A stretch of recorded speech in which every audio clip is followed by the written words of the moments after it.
저는 에피네프린에 대해서 발표하겠습니다.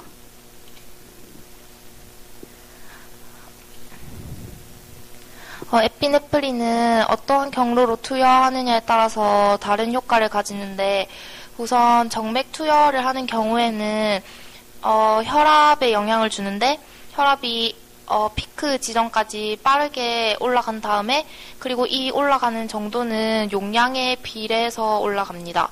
그리고 수축기 압력이랑 이완기 압력이랑 맥압이 증가하고 심박동수도 증가하는데, 이것은 그 보상적인 베이걸 디스차지에 의해서 다시 느려집니다. 그리고 정맥 투여로 에피네프린을 투여했을 경우에는 혈관 수축 작용을 일으킵니다.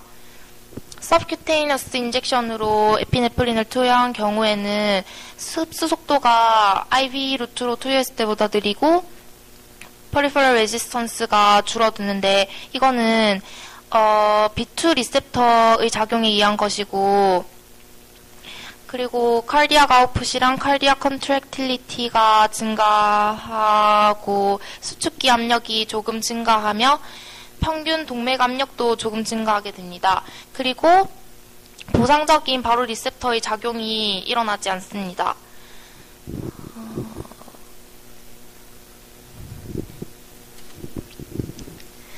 그리고 에피네프린의 혈관계에 미치는 작용을 보면은 주로 작은 세동맥이나 프리캐필러리 스핑터에 작용을 해서 혈압을 상승하는 효과를 일반적으로 가지게 되는데, 그런 다양한 혈관 그물을 따라 반응을 일으켜서 그 혈류를 조절하는 작용을 합니다. 피부 밑에 있는 혈관을 수축시켜서 손이나 발로 가는 혈류량을 줄이고, 골격근에서는 혈류량을 B2 리셉터의 작용으로 혈류량을 느리게 됩니다. B2 리셉터는 혈관을 이완시키는 작용을 하기 때문에 혈류량이 늘어나는 걸 설명할 수 있고, 평균 동맥 압력에는 비교적 적은 효과를 가지고, 동맥과 폐 정맥의 혈압을 높이고, 그 폐의 혈관에 직접 작용하여서 혈관 수축 작용을 일으키고, 대정맥 근육계 수축을 통해서 혈류량의 재분배가 늘어나게 되고, 이를 통해서 폐 부종에도 영향을 줄 수 있습니다. 또한 신장에도 영향을 미치는데, 모든 그런 혈관 그물의 모든 부분들이 저항의 증가에 관여하게 되는데, 저항이 늘어나면 블러드 플로우는 혈류량은 줄어들게 되고, 이는 최대 40%까지 줄어들게 됩니다. 또 사구체 여과율인 GFR이 꾸준히 증가하게 되고, 나트륨, 칼륨, 클로라이드의 배설은 줄어들게 되고, 유린 볼륨은 줄어들 수도 있고 그대로일 수도 있고 감소할 수도 있습니다. 그리고 최대 재흡수와 분비 용량은 일정하고, 레닌 분비가 증가되는데 이는 B1 리셉터의 작용에 의한 것입니다. 그리고 심장의 코로너리 블러드 플로우와 에어틱 프레셔가 증가하고, 또한 에피네프린은 심장에 직접적인 그런 작용을 하는데, 그 심박동수를 늘리거나 칼디악 아웃풋을 증가시키거나, 또한 메타볼릭 다일레이터로 작용을 하기도 합니다. 또 수축력이 증가하고, 그런 O2 컨섬션이 증가하고,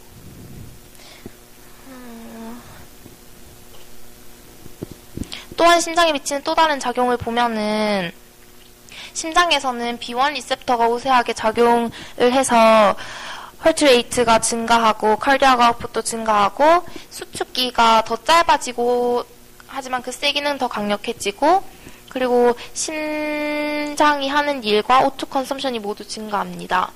그러나 그 심장이 하는 일에 대한 그 산소 소비량의 비율을 보았을 때는 감소하는 것으로 효율은 떨어진다고 할 수 있습니다. 그리고 수축력과 아이소메트릭 텐션이랑 흥분성, 박동 속도도 증가합니다. 그리고 피크 포텐셜은 감소하는 것을 알 수 있습니다. 시스톨 듀레이션은 감소하기 때문에 상대적으로 다이아스톨 듀레이션을 유지하는 경향을 나타내고, 왜냐하면 B2 리셉터가 E1 비율을 늘리기 때문인데, 그리고 SA 노달 셀은 페이즈 4를 가속화시키고 역치의 도달을 촉진시킵니다. 그리고 액션 포텐셜의 빈도와 탈분극 속도를 증가시키고 프루키니엘 파이버의 레이턴트 페이스메이커를 활성화시키는 작용을 합니다.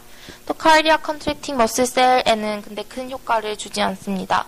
근데 만약에 이걸 복용량이 너무 과다하게 되면은 프리머추얼 컨트랙션, 심실부정맥, 타키카르디아, 심실세동을 유발하게 됩니다.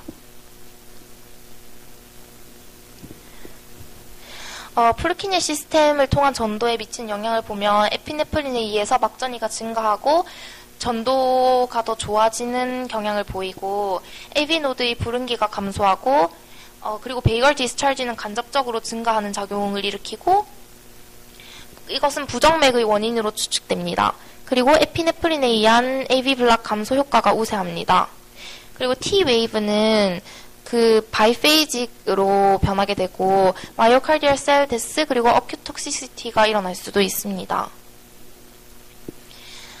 그리고 스무스 머슬에 미치는 영향을 보면은 머슬에 있는 리셉터의 종류에 따라서 다른 작용이 나타나는데 베스큘러 스무스 머슬에 미치는 게 메이저 이펙트고 가스트릭 인테스티널 머슬에는 마이너 이펙트를 미치는데 게스트릭 인테스티널 머슬은 에피네프린에 의해서 이완됩니다.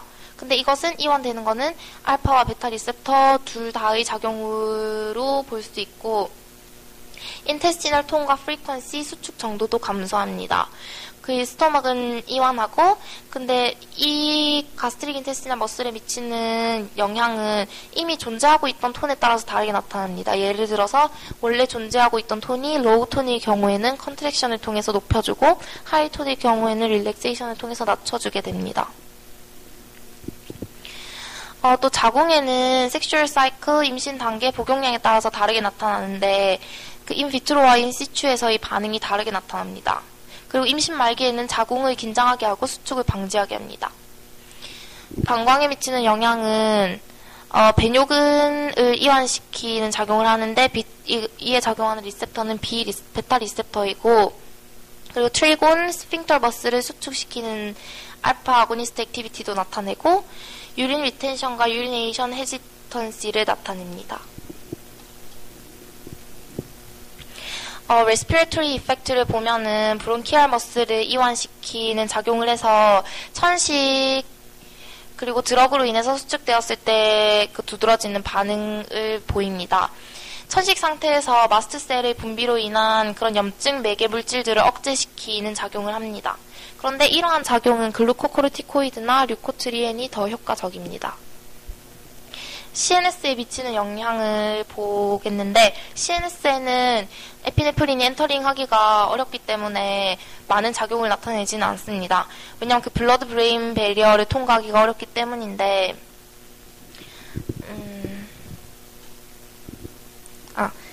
그리고 CNS에 미치는 영향은 카르디악 이펙트나 근육 긴장에 따른 2차적인 효과로 볼 수 있습니다.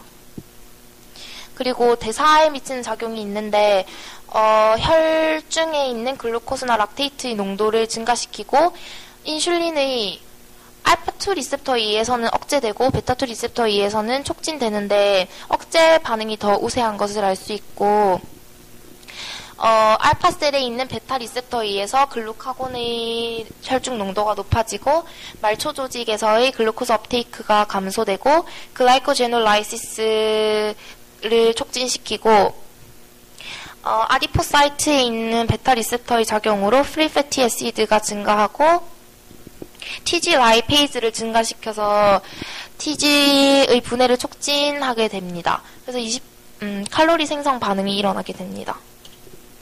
감사합니다.